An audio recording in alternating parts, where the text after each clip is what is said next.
If we have an overactive system, a highly inflamed system, if we have an overactive mind, if we have anything like that going on, it can be all but impossible to actually meditate, do some mindfulness work. So don't beat yourself up if you're going, Sharon, I've tried that, it didn't work.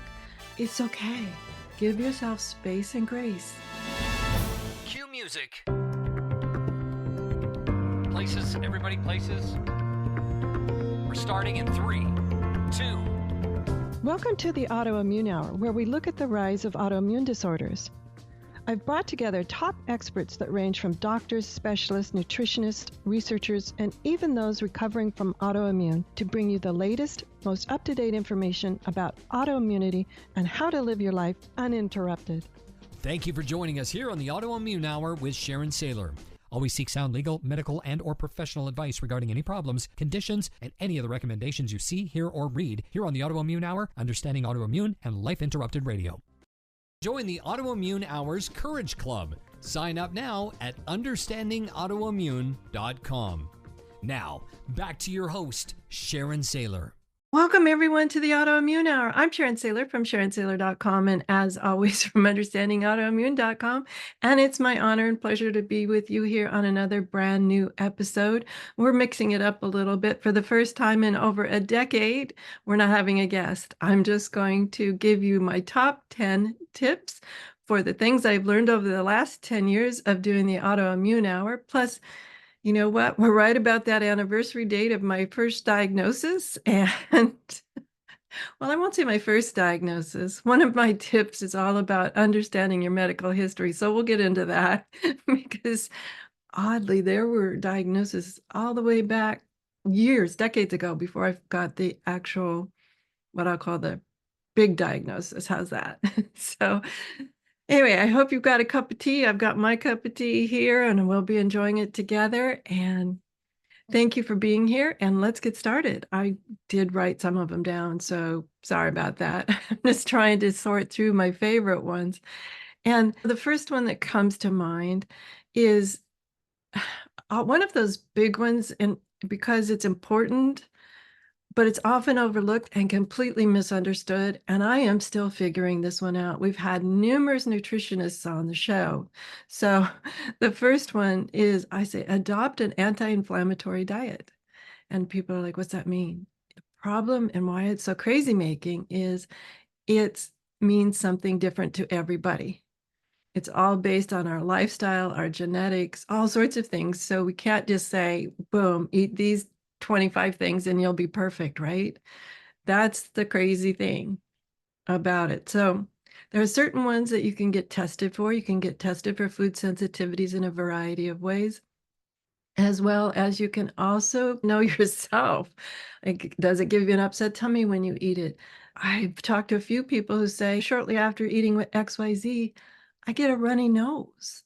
I thought that was interesting too. Okay, maybe there's something inflammatory about whatever you were eating there. And so there's so many diets to try and understand. Like I said, it can be crazy making. At one point, I got down to, I know it was under 10 foods that I was eating, and that can't be healthy. It wasn't healthy. And so as I began to explore it and do some of the testing and diagnostics for understanding what I could eat and what I couldn't eat, a few things I found was to mix it up.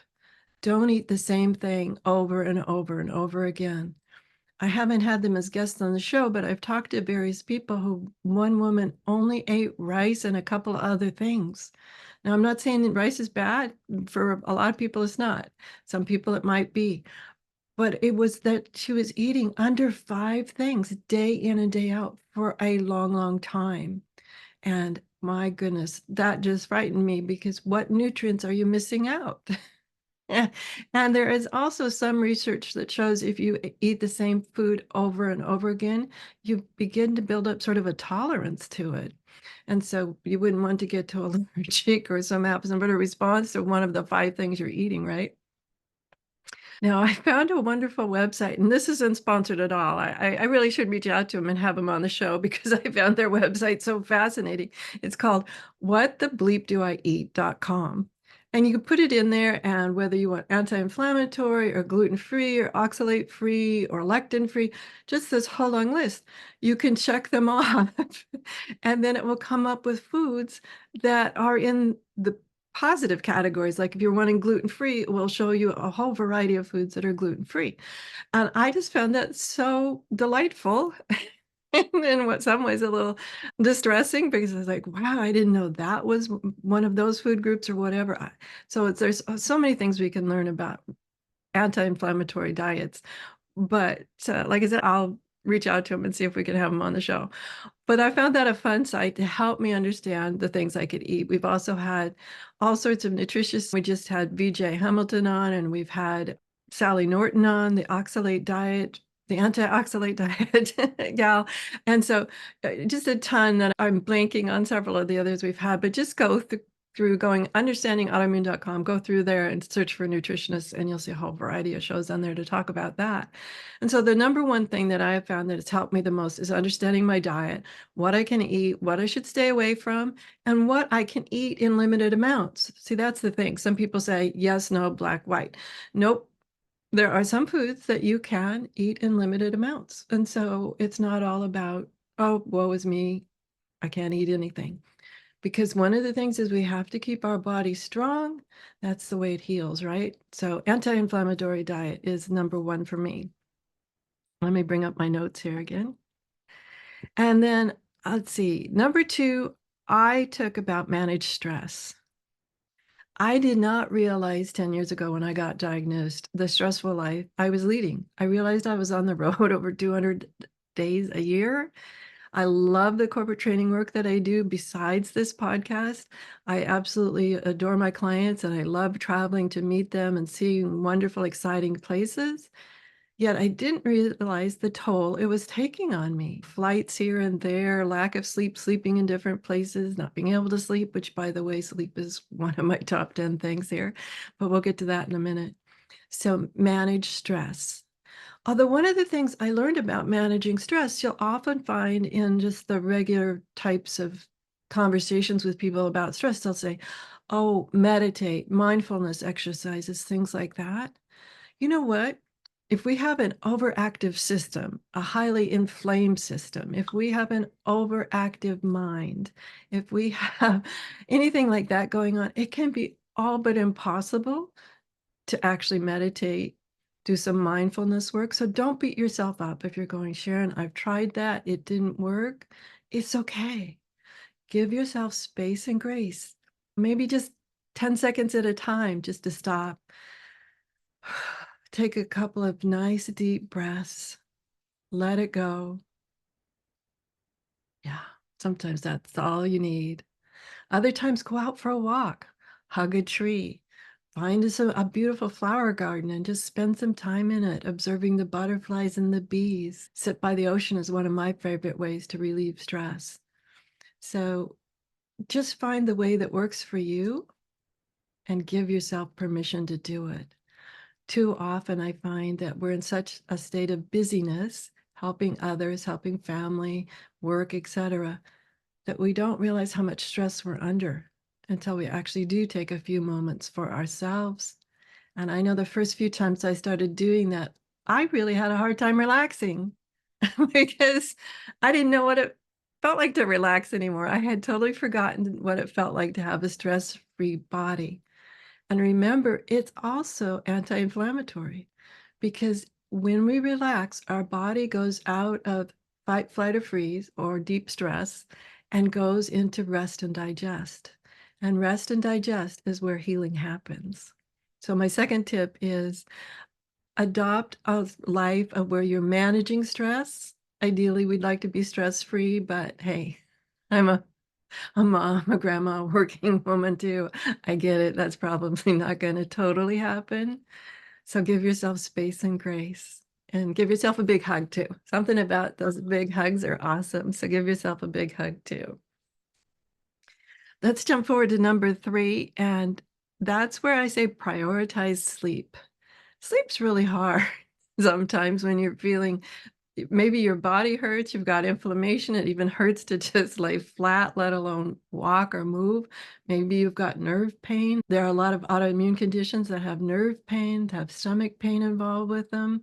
So I get it. Sometimes prioritizing sleep is really hard, but I've found finding a sleep pattern that works for you and understanding the circadian rhythms wherever you are with that. Look up circadian rhythms and figure out which ones work for me. My best one is if I'm in bed between 9 and 10 p.m. I know that sounds so old fogey, doesn't it? But for me, I found the best if I'm in bed by 9 or 10 p.m. I have some time to read. And yeah, I won't say I don't, because sometimes I do. We have to give ourselves space and grace. I try to read paper books with a light because there's a lot of science out there how the light of our screens can really mess with all the sleep hormones and really dysregulate our sleep. So prioritize your sleep. Make it a ritual, maybe a bath before bed, an Epsom salt bath before bed, maybe just sipping on some nice water. I know you probably want to stay away from anything else because they have found that if you eat too close to sleeping, also your body's too busy digestion and can't go into relaxing. So take that into account too. So many tips, so many ideas. And also, we had Michaela Giles on a couple of weeks ago now, and she talked about if you wake up at 2, 3 a.m. continually, like clockwork, that's an issue with your cortisol and need to relax stress because cortisol is the stress hormone. So if you're consistently waking up in the middle of the night for a reason that you're like, I don't know why I'm waking up. Sometimes pain will wake you up. Got it. Sometimes having to use the restroom. Got it. But if you're consistently waking up about that 3 o'clock time every morning, you might want to consider why your cortisol is spiking and go back to step number 2 about managing stress. So also check out Michaela Giles there. I think it was a couple of weeks ago we had her on the show, and she gave some awesome tips for us to understand all about managing our stress response. So anyway, let me see, where are we now? Those are my top 3. I had to take notes because I had so many things I've learned. We've done, I think this is episode 485, if I'm not mistaken. So that is just a lot of learning. And then I had to prioritize all these. Okay, if somebody asked for just one, what would it be? And definitely that was the anti-inflammatory diet. But let me bring up my next one here. Oh, yeah, number 4. I have to admit, this one, I've had to really discipline myself because it's not something that I get it at the intellectual level, but at the motivation level, get regular exercise. At the motivation level, it's hard. I get it. There are some days, you know, some days I can get all the way through my to-do list, and other days I'm just happy that I made a cup of tea. So I get it. But any exercise helps. It really keeps the joints lubricated, it keeps us fluid and flexible, and the body really does need to move. It was built to move. So even if you have limitations in your movement, there's always certain things that you can do. And so anytime Bev Martin was on the show a few months ago, and she even talked about visualizing moving. So say you've got a condition that you're saying, Sharon, movement is not easy. I can't do it right now. I always like to say right now, by the way, or not yet, because that leaves open the possibility, that leaves open to our unconscious mind and our manifestation mind. We can maybe, if I say not right now or not yet or soon, I'd be able to, leaving open the possibility of healing. And I'm going to go tangential, as you guys know. I don't do it just with guests, right? I do it here. But this possibility of healing concept is really important to me because when I was diagnosed 10 years ago, I was given a set of stats that were scary, scary, scary, awful. And pretty much you're going to be like this the rest of your life. You're just going to go downhill from here. It's too bad, so sad. What a shame. But there was nobody offering me hope. You know what? Within 3 years, I was off a lot of the awful meds. I was definitely in remission, and I was definitely on the road to healing. And that was 3 years into my diagnosis. Here we are at year 10. And while I know I'm not healed, I don't really care. I'm doing really great. And in so many ways, I'm healthier than I was before the diagnosis. Which, yeah, you're going, duh, Sharon, that makes sense, obviously, because what got you there didn't happen overnight. It's not like something you catch and you wake up in the morning sick. The thing about autoimmune conditions is they creep up on us slowly and we may not notice them, or we may get used to them. Maybe you have a slight nerve pain, or maybe you have a slight stiffness in your hands, and you just kind of like, oh, I just got to keep on going. And you get used to them. You make those little things your new normal. And then all of a sudden, you're surprised by a diagnosis. But I like to say, why are you surprised? If you think in hindsight, it'd probably been creeping up for quite a while, right? But let me get back. You can tell me how much I avoid. I am not naturally do exercise, but I have found going out and walking is one of the things I love to do. I love to call up friends, go out for a walk, do anything like that. I love walking in nature most, but sometimes that's not possible. So it's just around the neighborhood. And that's great too. And I like walking alone too. That's fine. I have found that audiobooks or listening to music, something like that, speeds up the time in my brain about my exercise. So doing anything like that, you can yoga.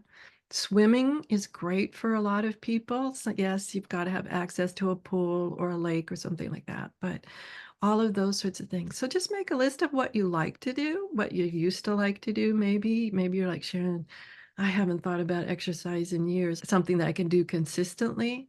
Make a list of what you used to like to do and how can you incorporate little bits of that into your new system and maintaining something day in and day out. And some days, for me, walking, some days I can make it around the block and I'm happy. And other days I can make it several miles and I'm happy. But just getting out there and having that consistent habit is important. And speaking of walking, and right now where I live, it's in the hot of the summer, stay hydrated. We had Dana Cohen on years ago. We're going to have her back on because she has a brand new book coming out in September. So, yay, Dana. I'm really excited. She's going to be on for pretty soon for us to talk about all the new stuff she's learned about hydration. But go back and look up Dr. Dana Cohen if you want to see that show, all about hydration. But stay hydrated and talk to professionals about, do you need electrolyte supplements or anything like that? What things should you stay away from? And also avoid the sugary drinks because they actually dehydrate you. And one thing I learned recently was they actually tend to dry out your mouth, which can cause dental disease. So it's just one more thing, right? But anyway, that's one of the things that I think is critically important is stay hydrated. And it's not about one big drink going away for 3 hours and then coming back and having another great big drink. I found it easiest to have a big bottle and just sip it through the day. It's really easier to get it. But I have one of those bottles that's marked with how much is in there. That way I can keep score. I was doing it with unmarked bottles for a long time, and I never was really paying attention. I don't know, maybe it's the competitiveness part of me, but I liked seeing the water go down on the line. I'm like, yes, I'm getting all the water I need every day. So check in with your healthcare professional and find out the best ways to hydrate yourself.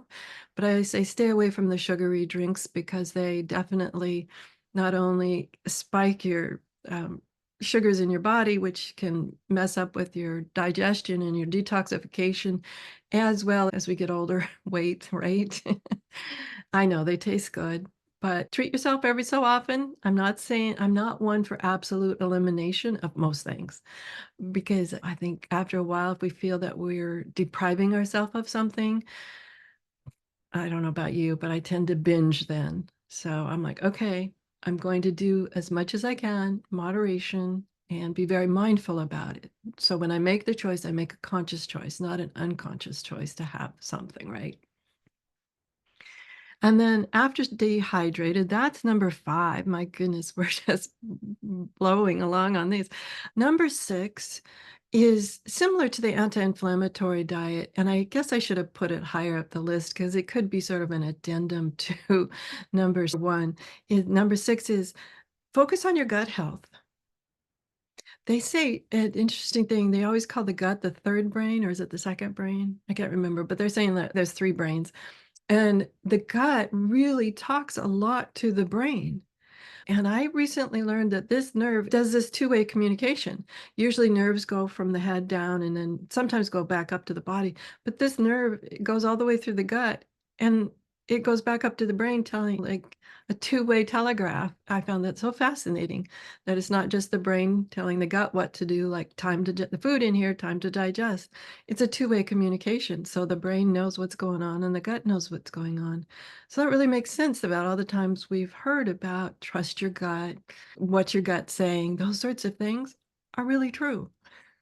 And so that's a tangential thing I'll get into in a second because one of them I didn't put on the list. I really should have, and it's called trust your gut. So many times I've been in situations where some something was recommended to me, and I'm just like, I'm glad it works for you, but not for me. That's just not my thing, or something about it. It just is telling me it's not right, including meeting new medical professionals and going, you know what? I don't think this medical professional's for me. That's great. I like to say I fire them, but that's a little bit strong. I just say thank you and I'll take my leave. I'll find someone else that's more in a line with how I want to live, more in line with respect for my choices. I personally find it hard who's someone who's very dictatorial, the finger wag, you need to do this, that, this, and that, and then scolds you if you don't. I really want a team member. So you guys can choose the kind of person you work best with and thrive best with. But I say, you know what, trust your gut on all things like that, on healing modalities, on team members, health team members, suggestions from other people. Gosh, I don't know how many times I get from other people just either walking down the street or in casual conversation trying to give me health suggestions. Some may be good and some may not. So trust your gut, okay? But let me go back to gut health really quickly. I find that understanding your food allergies, and we talked about that in the anti-inflammatory diet, but understanding that the rest and digestion part is critical to our healing. If we never focus on our gut health and the microbiome and what are we putting into our gut, is it healthy? Sometimes probiotics work for some people, so check with your healthcare professional. Do you need those? There's actually tests you can take that will tell you what you need. So check with your healthcare professionals on those sorts of things, as well as allowing your gut just to relax. You can't digest if you're in a constant state of frantic movement. Frantic, I gotta get my to-do list done. You can see how these are all intertwining, right? There's focus on your sleep. We talked about rest, getting into rest and digest, and here in gut health. To have healthy gut microbiome, we have to get into rest and digest. We have to be able to relax, as well as sometimes medications will disrupt our gut microbiome. So ask your medical professionals if any medications you're taking or they want you to take, how it interacts with your gut health, because that's critically important too. Oftentimes the gut health is overlooked, but for me, that was one of the major things that helped me heal was really focusing on nutrition, the anti-inflammatory diet for me. And the anti-inflammatory diet is not like a single diet. It differs with your body, as I said early on. And then just getting a healthy gut, a gut that can digest easily and comfortably, and understanding how the digestion process works. You really just don't put in food minute after minute all day long. There is a process and a rhythm to our body. So find your process and your rhythm and flow with that. That's when your gut will become healthy, or sometimes. Gut is really involved in autoimmune diseases, so it's important to focus on that as well. And I want to make sure that we have time. We need to take a quick commercial break and thank our sponsors for today's show. It's so important. And if you're watching this on YouTube and you haven't subscribed to YouTube channel yet, please do so. It's at Understanding Autoimmune. I would really love it. We're trying to grow the show. We've been doing the show for over 10 years. And one of the things I would love to do is continue to grow YouTube. For the longest time, I was having trouble getting the videos edited to a quality that I wanted, but now with all the new technologies, it's so much easier for me to get videos out there. So if you're on YouTube, please subscribe and share the show and the channel with others because we really need to get this message out that you are not your diagnosis and you are not alone. So we'll be right back after this quick commercial break. Welcome back, everyone, to the Autoimmune Hour. I'm Sharon Sayler from SharonSayler.com and UnderstandingAutoimmune.com, as you know. And thank you for being with me here tonight. It's just me tonight sharing my top 10 tips that I've learned about recovering from autoimmune. And since it's the 10th anniversary of my diagnosis, I thought, what better time to talk about it? I've loved doing the show. I've got 400, and I think this is 485 shows out there where we've talked about all manner of things. It's just been amazed to me how much I've learned and the wide variety of healing that I've done that I didn't think was involved with autoimmune at all.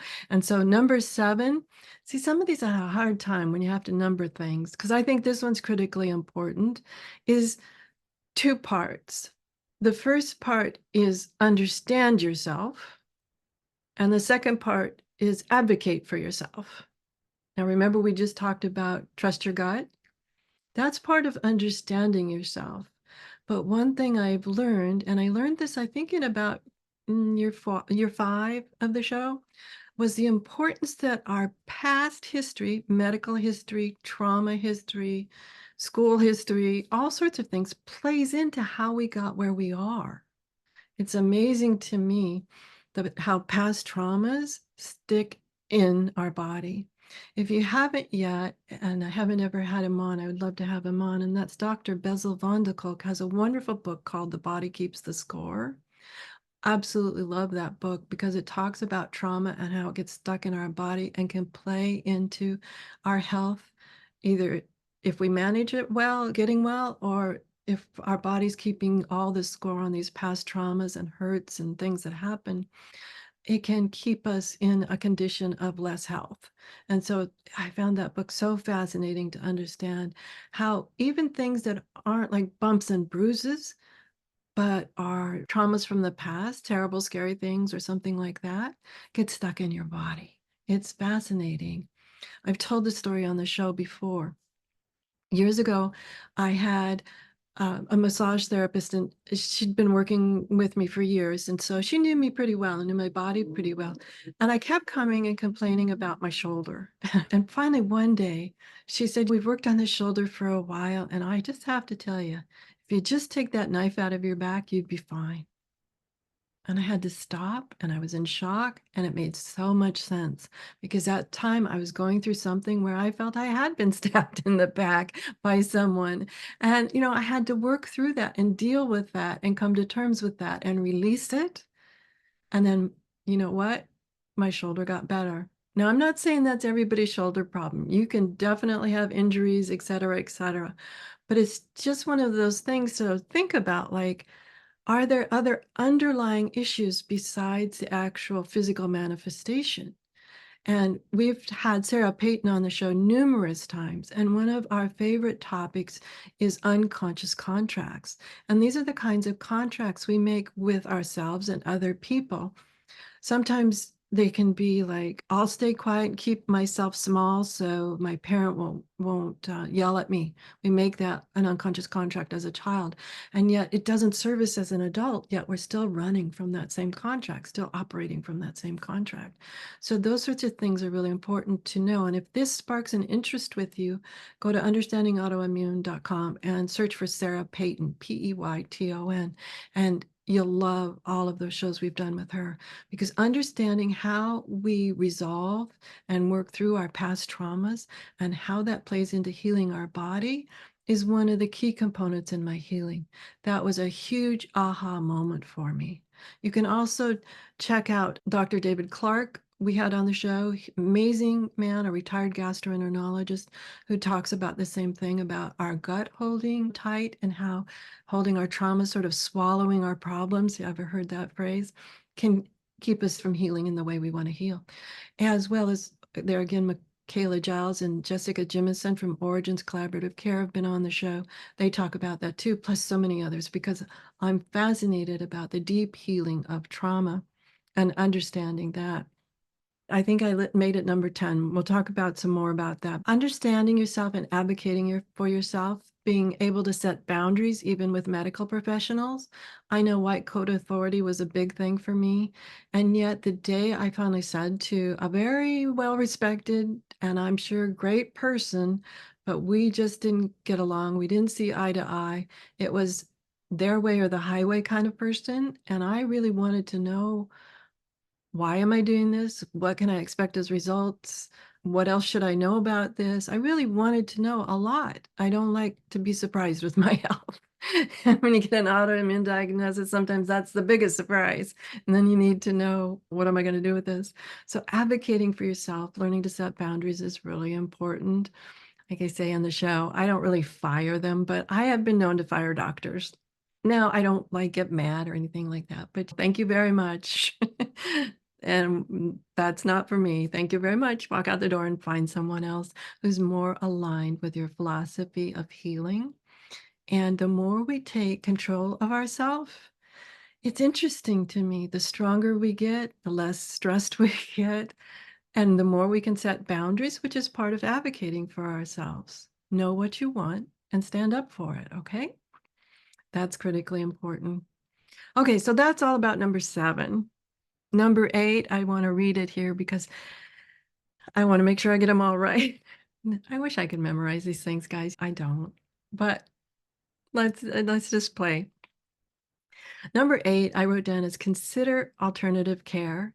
And that could be anything from acupuncture to massage to physical therapy to getting a walking buddy, okay? But consider alternative therapies and care. Yes, the allopathic medicine is good. And yes, there are also natural ways, naturopathic doctors, massage therapists, I mentioned, acupuncture, I've mentioned, all sorts of other ways. Sometimes even therapy is good because there is a lot of trauma in a diagnosis. I remember when I heard the word of my diagnosis, and I read the body language of the doctor whose head was down and didn't want to make eye contact with me. It's one of these reading the paper. She knew what it said. Why'd she have to read the paper? She didn't want to make eye contact with me because she didn't want to tell me the bad news. That's pretty traumatic. So sometimes the therapy or grief counselors, those sorts of things. So consider alternative therapies that can help you.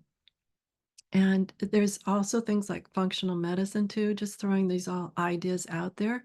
And just sit with yourself a little while, explore them, research them, and see which one resonates with you and trust your gut. Remember, we talked about trust your gut.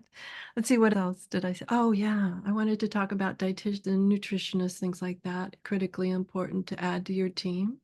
So make sure you have a well-rounded team.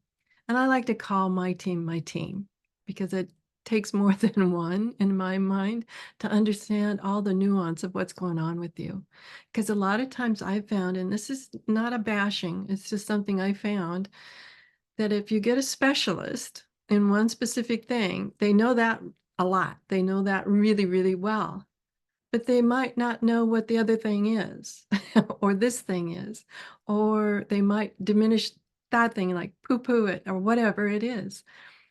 And for myself and for a lot of people I've talked to in these over 400 episodes, autoimmune is kind of like medical whack-a-mole.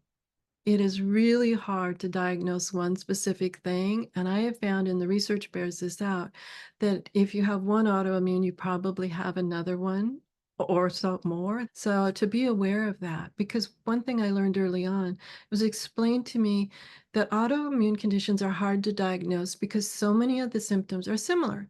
So imagine like a space, a river that was described to me as like a river of symptoms that are all very similar, like joint pain, muscle weakness, headaches, fatigue, those sorts of things, right? And it's not until you get a symptom that creates a big wave, either up or down. They said, I don't know what kind of wave would go down, but whatever. They were describing this river, and you get a big wave of a symptom that really screams one specific diagnosis or maybe two, but it really you have to wait for this blip before you can really get a definitive diagnosis, and that is so frustrating at times. But sometimes just knowing that it's probably an autoimmune condition, there's so many interventions you can do without an actual 100% diagnosis. Remember, I said the anti-inflammatory diet, proper sleep hygiene, managing your sleep, cool rooms, fans in the room if you want, but make sure it's not over your head because sometimes that dries out your eyes. I'm going tangential again, aren't I, guys?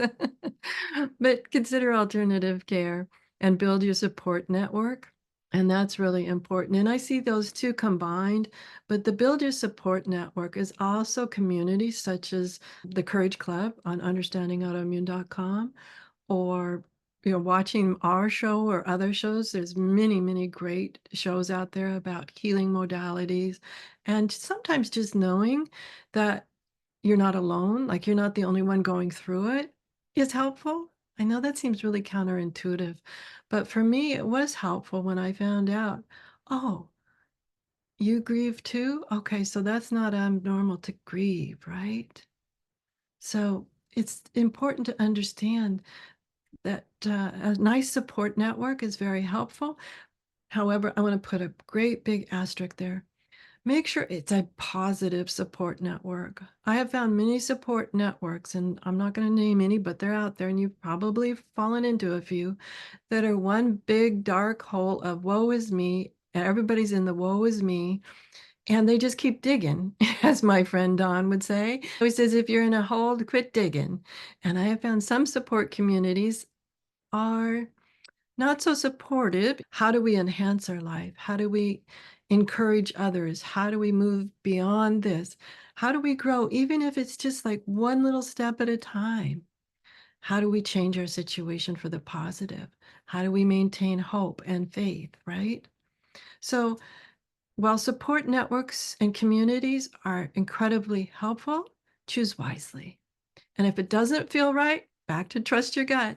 If it doesn't feel right, thank them, bless them, and move on and find your spot.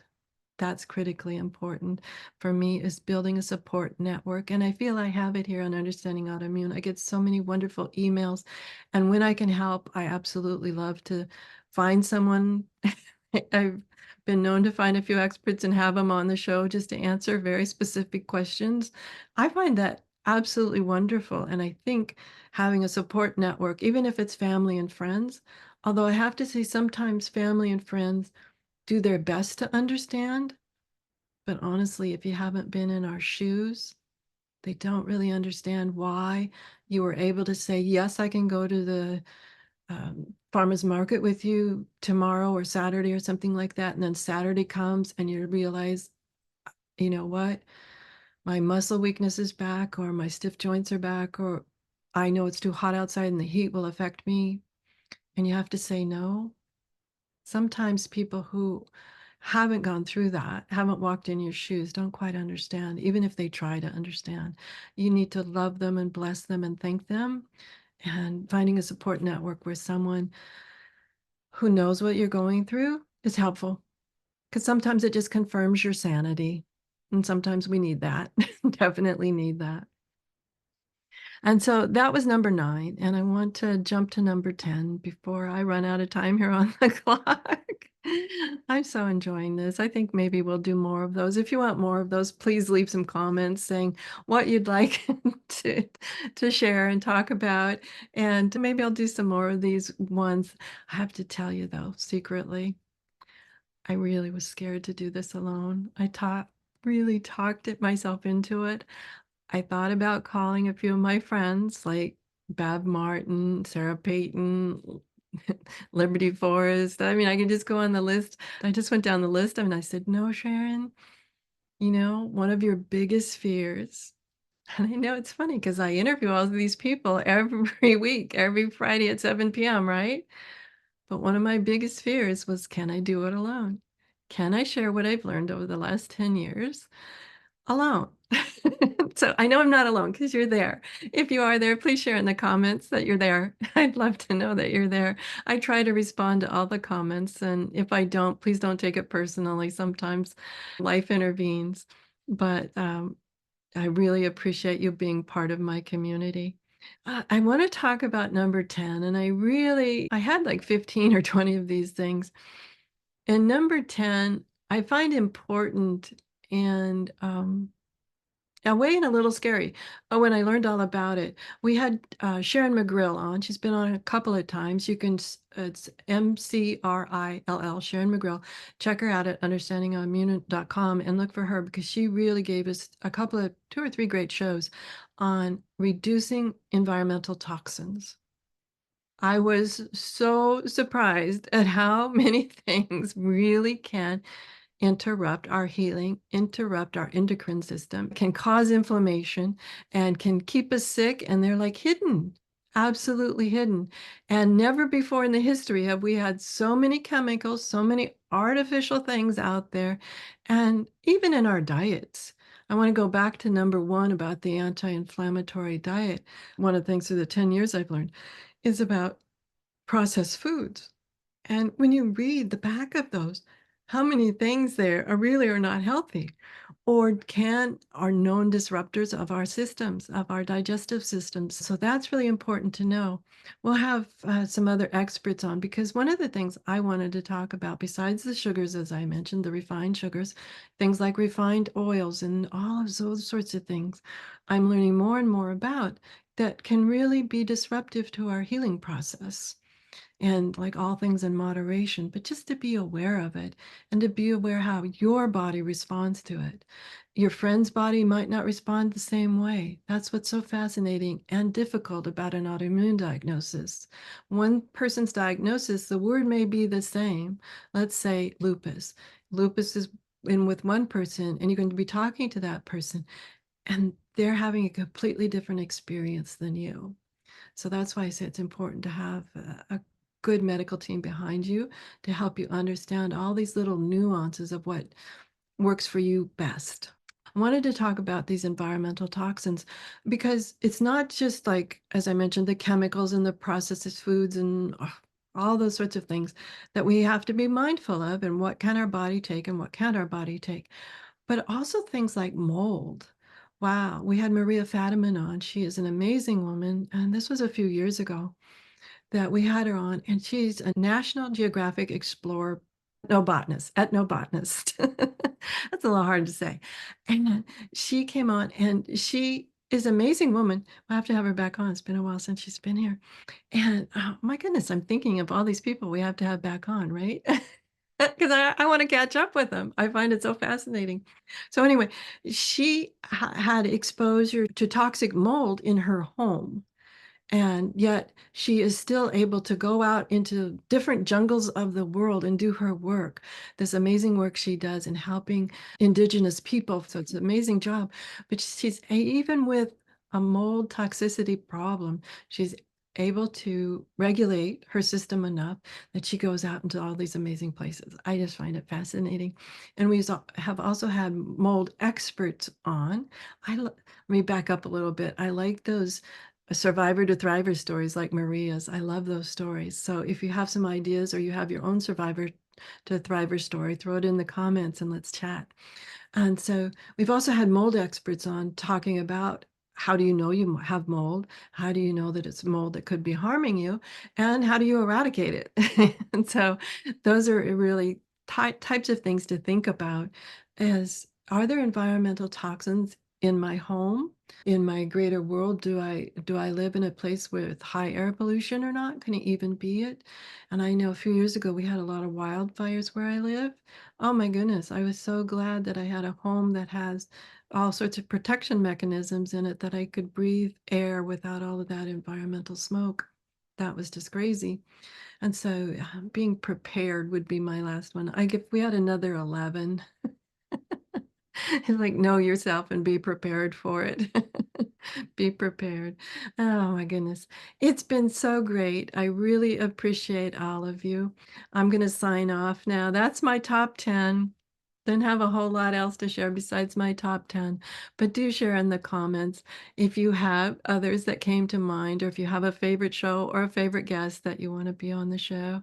And if you're watching us on YouTube, please subscribe. We really appreciate it. That helps the algorithms help us grow. I've had the domain for a while, and I have to be honest, as I mentioned before, video editing is not my thing. I'm not that good at it. So I took a while to really get the show off and running, but I'm so thankful to all of you community because since January, I've really been focusing on using more video. And yes, of course, you can hear this on audio.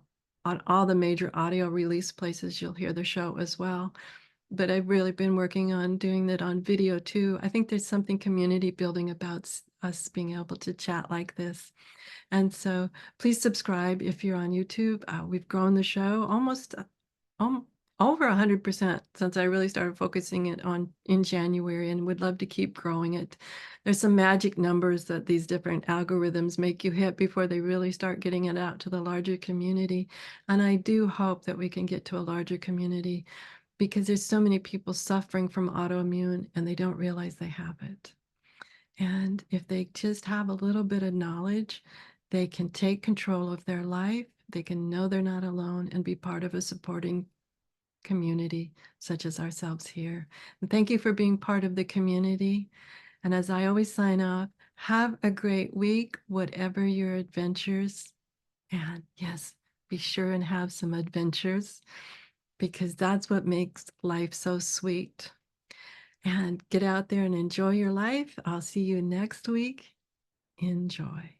The information provided on the Autoimmune Hour, Understanding Autoimmune, and Life Interrupted Radio, including the websites understandingautoimmune.com and lifeinterruptedradio.com, plus social media, is for educational purposes only. What you read, hear, and see on the Autoimmune Hour, Understanding Autoimmune, and Life Interrupted Radio, and its websites, and other media outlets is based on experience only. The information should never be used for any legal, diagnostic, or treatment purposes.